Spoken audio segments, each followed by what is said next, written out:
Are you yearning for tales of boundless wonder, where diverse worlds collide, powerful beings clash, and epic conflicts unfold?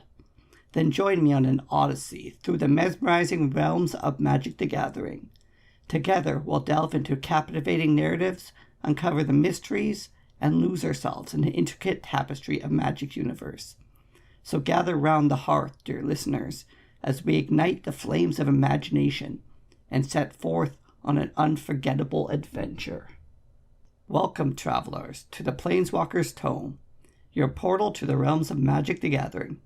Whether you're joining us on YouTube or through our podcast, we're thrilled to have you along for the journey.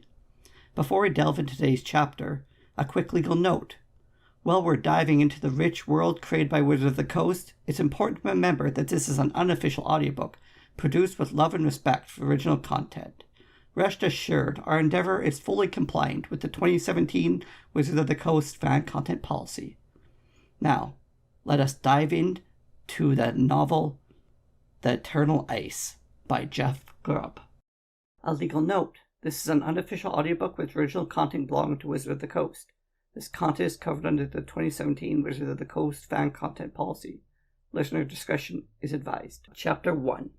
Tresserhorn. There is a thread through the snow-clogged millennia of the Ice Age, a name that appears again and again, always when something of import occurs. Sometimes that name is tangential in the background, or present only as a hint in some ancient translation. But one name is always there, the name of Jodah. There have been theories and ballads written about the man or men who were Jodah. Some say he was a family of spectacular mages. Others state that he was a singular, a failed planeswalker. Still others say he was cursed by planeswalkers themselves for crimes unknown, fated to walk the plane until he found another being suitable to take his burden of eternal life. Some say that the Jodah name was nothing more than a sobriquet applied by the mages of the School of the Unseen to their most rebellious and brilliant students. Whatever his or their origins, the Jodah appears again and again over the icy centuries. He is in legends describing the appearance of the great silver statues of the Adakar Wastes. He appears in the ballads of the quest of Mad Zur, who sought immortality, and who set off a magic war in Kjeldor before finally vanishing. He is prominent in the now discredited tales of Frey Elise's ascension as a planeswalker. He was a witness to the fall of Tresserhorn during the Age of Storms, and he is a regular feature in the fragmented lore of the now desolate School of the Unseen. In the few surviving tomes of that place, wherever its archmage eternal was mentioned by name, the name was always Jodah. One man or legion, name or position, carefully planning or more serendipity. The modern historian safely ensconced in the later millennia would be foolish to say. All that can be said is that the larger events of for 2,500 years, there's normally a Jodah somewhere in the story. Arkle, Argivian scholar. Jodah awoke to the cold. It permeated his body despite the heavy down comforter wrapped tightly around him. Though it was dark in the shuttered room, he could imagine his breath crystallizing as he exhaled and falling back on his face in a shower of light snow. Jodah hated the cold. Slowly he hauled himself up, and still wrapped in the heavy blanket and cursing the chill air, hobbled over to the fire. It had gone out over the night, leaving no more than a few red embers clinging to the grey mass of singed kindling. Jodah knelt down to blow on the embers, hoping to coax the flames back to life. The frigid tiles leached the warmth from his bare palms as he leaned forward, and the touch of their cool, smooth surface cleared his mind a little. He pulled backwards, straightening up, but kneeling before the ebbing coals like a supplicant bowing to a dead god. The cold had forced some clarity back to his brain. He blinked and cleared his mind of the clutter, of the confusion of sleep and the numbing cold. Despite his dislike of the cold, he thought of mountains, high and majestic, bearing the snowpack on their peaks as if shrouded crowns. He thought of the mountains and the power that lay within them. The power came to him slowly, as if the magic itself had been frozen. It coalesced as if thick syrup into a dull reddish ball in the middle of his mind, slowly growing brighter and brighter until finally it shone like the flames that Jodah wished were in the heart. Only when the mental image of the ball was red hot in his mind did Jodah wave his hands over the dying embers, and muttering a few ancient words. The embers burst at once into flame, the remainder of the blackened kindling catching as if it had been dipped in whale oil. The flames flickered with a blue-white tinge as they traveled the length of the unburned logs, setting the remains of the fire ablaze once again. Jodah reached over to a pile of kindling and pulled out 2 good-sized logs. He placed them crosswise on the fire, and they caught as well. Confronting the roaring blaze, Jodah wrapped the comforter tightly round himself and rubbed his chill hands before the tongue of flames. After all these years, he reflected, he still hated the cold. Jodah massaged his icy hands until some semblance of feeling returned to them, and only then stopped to consider his surroundings. He was in a small room with tightly shuttered windows, a simple mattress, and a now blazing hearth, and a simple writing table beneath an ancient mirror. In a desperate attempt to give the room a homey feel, someone had placed a handful of yellow flowered stems in a crystal vase of icy water. He did not recognize anything around him. He had never seen this room before. Jodah rubbed his temples and tried to think. Surely he had been here before. The cold had just slowed his thoughts, the way it had slowed his fire-starting magics. He could not remember. He had come here to nothing. He had come here for, again, nothing. It was as if a large hole had been ripped in his mind. Panic began to creep at the base of his spine. Had he been ensconced, or become ill, or taken prisoner? Perhaps he had gone mad. Jodah rose from the hearth, the blanket dropping away, forgotten. He had been sleeping in a heavy woolen nightshirt, and equally heavy legs that seemed to barely keep the cold at bay. Jodah crossed the single door from the room and tried the cool ivory handle. Locked. Almost automatically, Jodah raised 2 fingers outstretched, his mind casting to the far-off farmlands of his youth. He could easily summon a thin blade of force, ductile enough to worm around the lock's bolt and spring it. It was a common trick, almost second nature to him, like lighting the fire. Then he stopped himself. The lock was strange to him, ornate and made of a silver-gray material. The metal was both familiar to him and unfamiliar, but regardless, it left him with a queasy feeling. Now looking round the doorframe, Jodah noted that there were numerous rooms carved into the frame. Some were tantalizingly familiar, others alien, but Jodah was positive they were all magical in nature. Jodah turned to the window. It might as well have been a wall for all the light it let in. The window was covered by a pair of stout shutters, lined along the frame with a heavy felt. A single peg had the 2 halves together. No runes, no strange metal. Jodah bagged the peg out and swung the left-hand shutter away from the sill. Immediately he was aware of the cold air drifting into the room. The felt-lined paddle had kept the outside drafts at bay. With the chill air came a bit of light. The window beyond was a honeycomb of circular plates, like bottle-bottoms set into a rude mortar. He could not see through the crudely flashing glass, but the light that passed within seemed to be too white, too bright, and to be natural. The window of patchwork bottles filled the entire sill. There was no sight of any opening or seam. The window had been mortared in place. More runes were carved in the binding mortar. The maid shivered and closed the shutters, banging the peg back into place and retreating, teeth shattering to the warmth of the heart. It was winter, or he was high in the mountains, or both from the feel of things. How had he come here? What was the last thing he remembered? He remembered traveling with Vaska, his teacher. No, that was years ago. He remembered Vaska trying to tell him the fire lightning spell. He did not remember learning it, though he obviously knew it now. There were goblins, and a church, and a woman, and a war, and a sea voyage. A sea voyage, thought Jodah.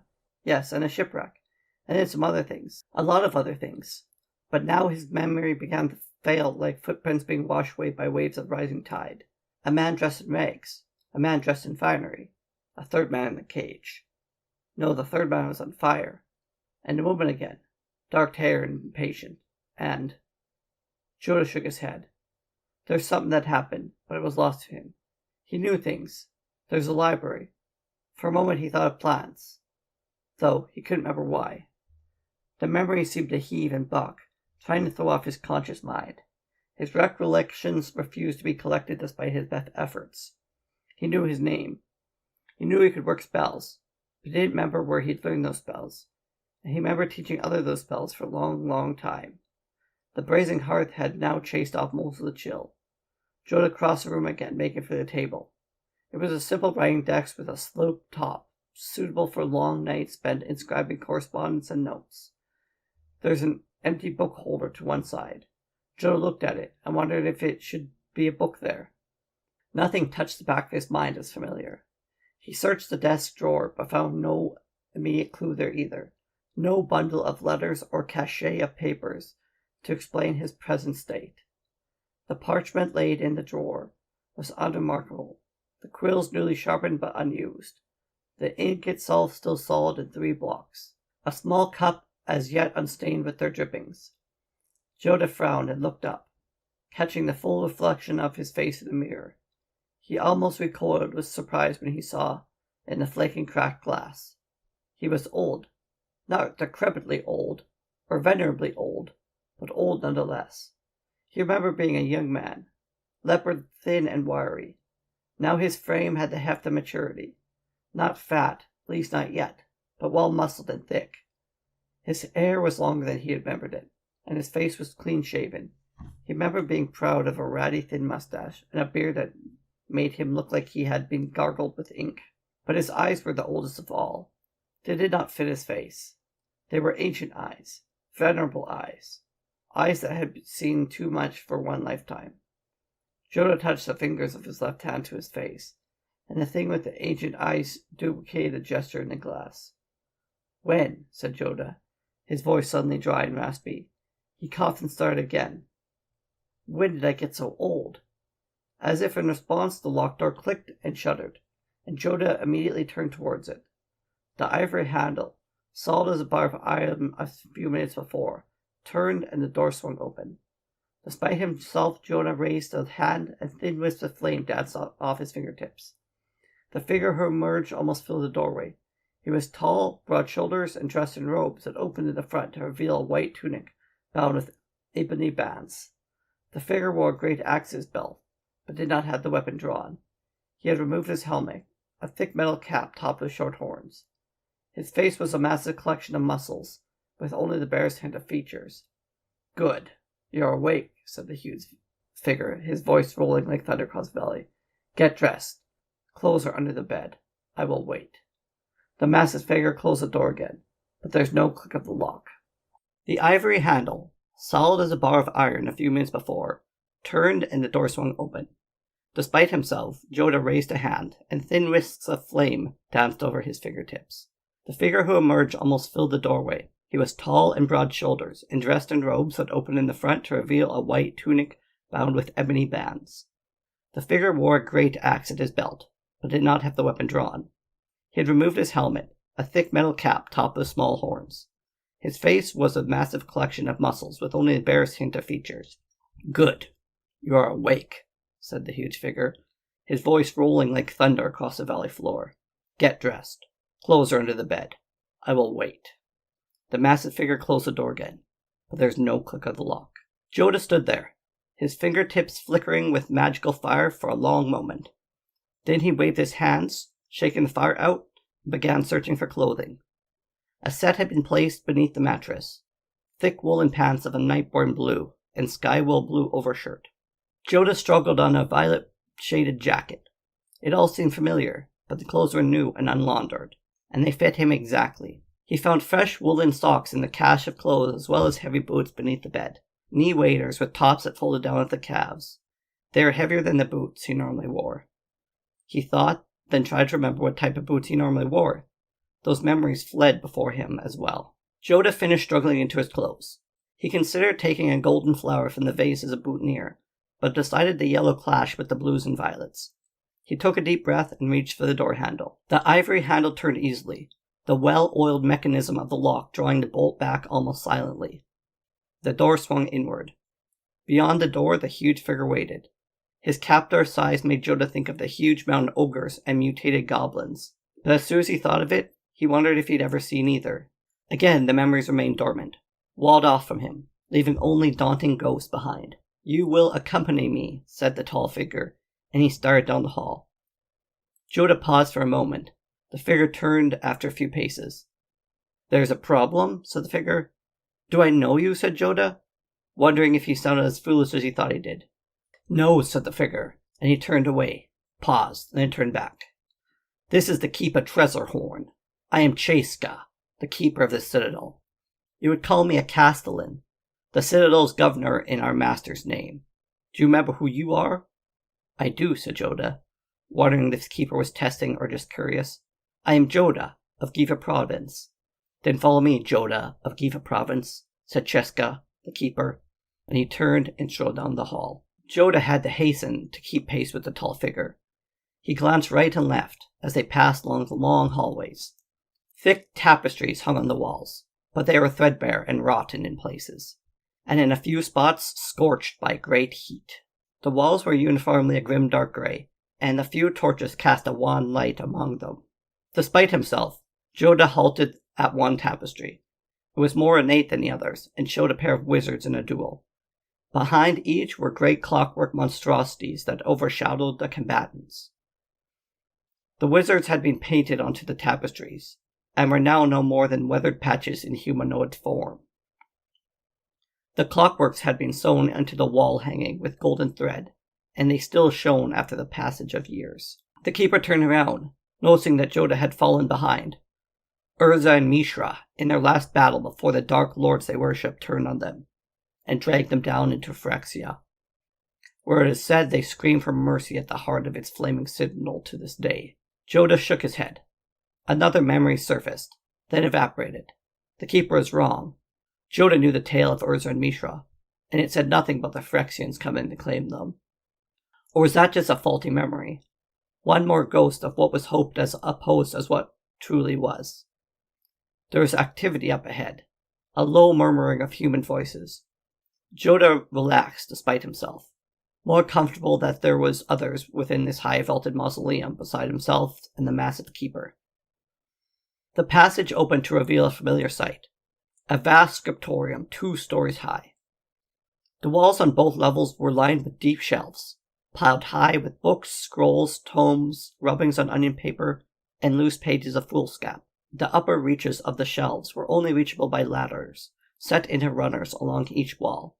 The main floor of the scriptorium was filled with long, heavy tables, an odd collection of mismatched furniture from different periods. Some tables delicate and well furnished, others rough and heavily hewn. All were battered and marred by use. The myriad tables were at different levels, and the notes cascaded from one tabletop to the next, and from there to a seat on a chair, or more often to a boot-stamped mass on the floor. But what caught Joe's attention was the scholars within the library. There had to be at least 30 of them, bustling around the room. Many saddled around the tables. Some took notes longhand, while others spoke to small beetle-like creatures that wrote for them. Some were in conference with their academic brothers and sisters. One slept in an overstuffed chair in a corner, a heavy tome spread open over his face. Others were combing the shelves, one atop each of the ladders, while one brave soul was scaling the library shelves hand over hand, seeking some prized tome. In the process knocking scrolls and paper loose to fall on his companions complaining below. The keeper of Tresserhorn crossed the room, and the assembled sages and scribes parted for him without even seeming to notice his presence. Jodah followed in his wake. The clutter and bustle was reassuring and familiar, and it stoked old forgotten memories. Archmage Jonah, said a voice from his right, and Jodah started, spinning in place. Cheska took 2 more steps, then turned once more, this time slowly. The one who called to Jodah was a burly old man, almost as wide as he was tall, with a cascade of white hair avalanching from the crest of his head, leaving the crown of his balding pate exposed.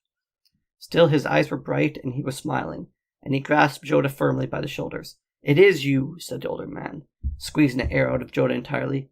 "I've been hoping to find someone from my era, but I didn't expect it to be you." Jodah recovered his breath. "I." He looked towards the keeper for aid. Cheska said nothing. The massive guide kept his hands on his broad leather belt, but Jodah was aware that the keeper of Tresserhorn's eyes were boring into him. He was watching for Jodah's reaction. Jodah said to the white-haired man, "Do I know you?" "Know me," said the elder scholar. "I studied under you in the City of Shadows, on Latnam. I understand it's called the School of the Unseen now." Jodah pursed his lips. The name seemed maddeningly familiar, like an old family friend whose name he forgot, just when you were making introductions.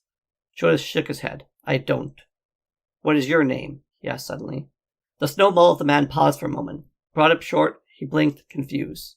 "I'm afraid I don't know. I was hoping you could tell me." Jodah opened his mouth to speak, but Cheska growled. Jodah has only recently joined us, scholar. Return to your work. Ah, said the old man. Ah, that would explain it. Of course. He took 3 steps backwards. I hope you are successful in your studies. With that, he turned back to the huge pile of scrolls on his table. Jodah looked at Cheska. Come, said the large man. It will be made clear. He turned and headed for the far exit. Jodah followed, pausing only to cast a glance backwards at the rotund scholar. The white-haired stranger was watching him, but as soon as Jodah turned, he looked down at his book, his mouth a thin line. The stranger did not look up. Jodah followed the keeper of Tresserhorn down the hall. It had been warm in the scriptorium, if nothing else than from the collected mass of scholars. And now the halls were cool, the air bracing. They started passing guards now, on the right and left. They were dressed in armor blackened by time, but their weapons were bright and lethal. They were unmoving, and Jodah thought them statues until he took a closer look. Beneath the ancient and patinated helms were bare skulls and ancient skin, frozen faces with sprayed-toothed smiles, cadavers. His host had propped up corpses in the hall. Jodah recoiled from the dead guards. Cheska turned again, but the massive man's eyes were now filled with curiosity and amusement. Something is wrong, the keeper said. Not a question, but a statement. They're dead. Jodah managed to pull the words out of his throat. Dead bodies. Undead, corrected the keeper. They are ancient flesh, made mobile by magic, and given purpose and service to our master. In these lesser days, we must use whatever resources we can gather. You will come to understand. Jodah hesitated, and the keeper added, I was made to understand that you had experience with such creatures before. You should not be repelled by them. Jodah looked at the undead guardian and nodded. He had dealt with something like this before, but the particulars were maddeningly kept from him. Did he use such creatures, or ally himself to someone who did? Or had he battled against them? The details remained unpleasantly unclear. The keeper led himself onward until they finally reached the center reception hall. Another pair of undead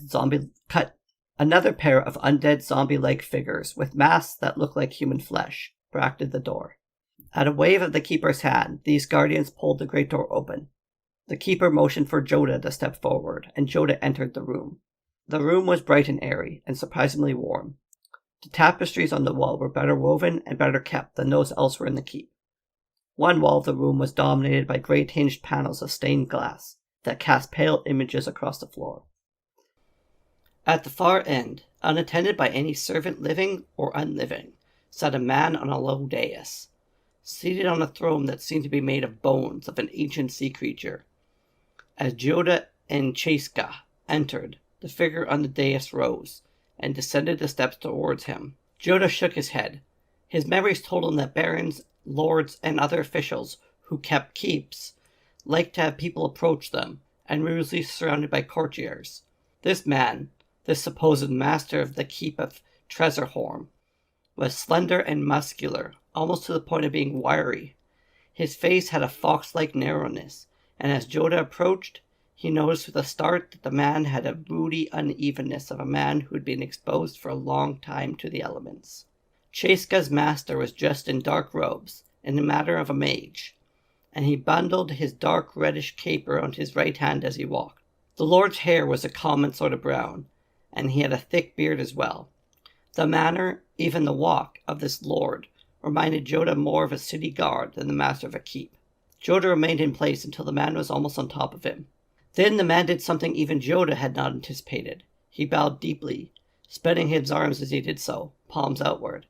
You honor me with your presence, he said in a hushed, reverent voice that slid over the walls as would a snake. Welcome to Tresserhorn, Lord Jodah. I am its master, Lim-Dul, called by some the great necromancer. Welcome back from the dead. That was Chapter 1 of The Eternal Ice. Please like, subscribe, and follow on YouTube and on your chosen podcast platform. Thanks for listening.